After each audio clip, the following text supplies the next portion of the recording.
Hi everyone, this Abhishek and welcome to coding crush. CodeChef पे 10 days long challenge चल रहा है अक्टूबर मंथ का, जिसका जो फर्स्ट क्वेश्चन है उसकी हिंट मैं इस वीडियो में अपलोड करने वाला हूँ। तो आई होप यार इस वीडियो में आपको मजा आएगा। तो सबसे पहले यार स्टार्ट करते हैं उस क्वेश्चन के साथ। तो देखो यार, ये हमारे पास क्वेश्चन आ चुका है जिसका नाम है विच मिक्सचर।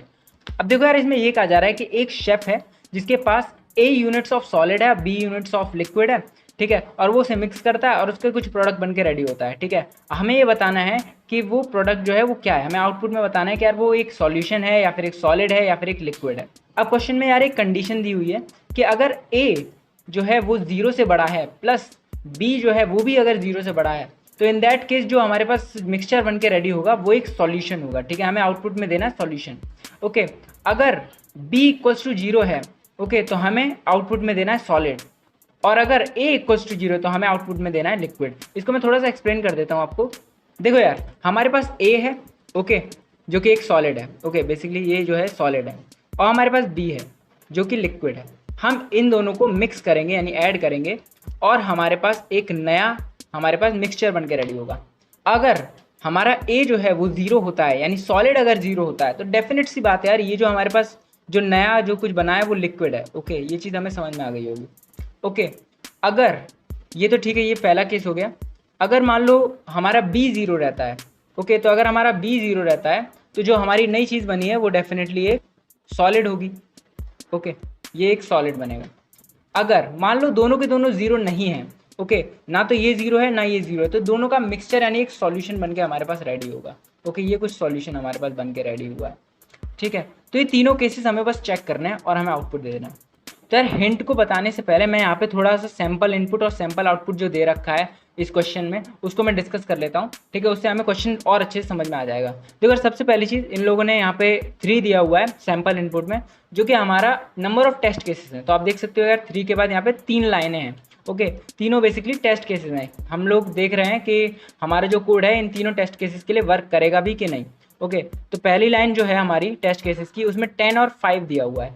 10 यानी कि सॉलिड का नंबर 10 है, ठीक है, और जो लिक्विड है वो 5 है। तो इसको मिक्स करेंगे तो हमारे पास एक सॉल्यूशन बन के रेडी होगा। तो आप यहाँ पे सैम्पल आउटपुट में पहली लाइन देख सकते हो, वहाँ पे सॉल्यूशन लिखा हुआ है, ठीक है। ये बात आपको समझ में आई। नेक्स्ट लाइन अगर आप सेकंड लाइन देखोगे तो वहाँ पे 0 और 3 दिया हुआ है, ओके। 0 और 3 का मतलब है कि सॉलिड हमारे पास 0 है, लिक्विड हमारे पास 3 है। तो सॉलिड हमने मतलब डाला ही नहीं, ठीक है। सॉलिड क्योंकि हमने डाला ही नहीं तो इसलिए हमारे पास सिर्फ और सिर्फ लिक्विड बन के रेडी होगा। तो आप सैम्पल आउटपुट में सेकंड लाइन देख सकते हो, सिर्फ लिक्विड दिया हुआ है। सिमिलरली हमारे पास थर्ड लाइन जो है उसमें हमें 3 और 0 दिया है, यानी कि 3 यानी सॉलिड तो है हमारे पास 3, लिक्विड है हमारे पास 0। तो आप यहाँ पे आउटपुट में देख सकते हो सिर्फ और सिर्फ हमें सॉलिड दिया हुआ है। तो आई होप यार ये क्वेश्चन तो आपको समझ में आ गया होगा कि किस तरह से क्या क्या हमें करना है। तो अब हम आ जाते हैं यार हिंट के ऊपर। देखो यार, हमारे पास A सॉलिड है, B लिक्विड है, ओके। तो मान लो यार अगर सॉलिड किसी केस में 0 रहता है ना, और लिक्विड मान लो X रहता है, तो हम एक नया वेरिएबल बना लेंगे C, ठीक है, और उसके अंदर हम A प्लस B को स्टोर करा लेंगे और हम इफ स्टेटमेंट की मदद से कंपेयर करा लेंगे कि ये जो C नई वैल्यू आई है क्या वो B के इक्वल है या फिर वो A के इक्वल है, ओके। अगर B के इक्वल रहती है तो आप देख सकते हो यार कि जब हम लोग इन दोनों को ऐड करेंगे तो यहाँ पे आंसर X आने वाला है जो कि B के इक्वल है, ओके। तो सिंपली हम कह सकते हैं यार ये एक लिक्विड है, ओके। सिमिलरली अगर हमारे एक और केस में मान लो कि अगर हमारे एक और केस में B 0 रहता है और A X रहता है, इन दैट केस हमारे पास जो C है वो क्या आएगा, X आएगा, जो कि अगेन A के इक्वल है। तो यार हम फिर से कंपेयर करा सकते हैं इफ़ की मदद से कि अगर C की वैल्यू A के इक्वल रहती है तो हमें आउटपुट दे देना सॉल्यूशन, है ना। सिमिलरली अगर मान लो हमारे पास ना A आ रहा है ना B आ रहा है, तो हम क्या करेंगे, अगर हमारे पास ना A आया ना B आया तो C की वैल्यू क्या हो सकती है ना, तो कुछ भी हो सकती है C की वैल्यू।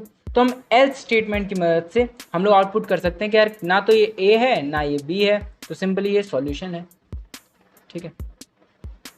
आई होप यार आपको ये क्वेश्चन समझ में आया होगा और इसकी हिंट समझ में आई होगी।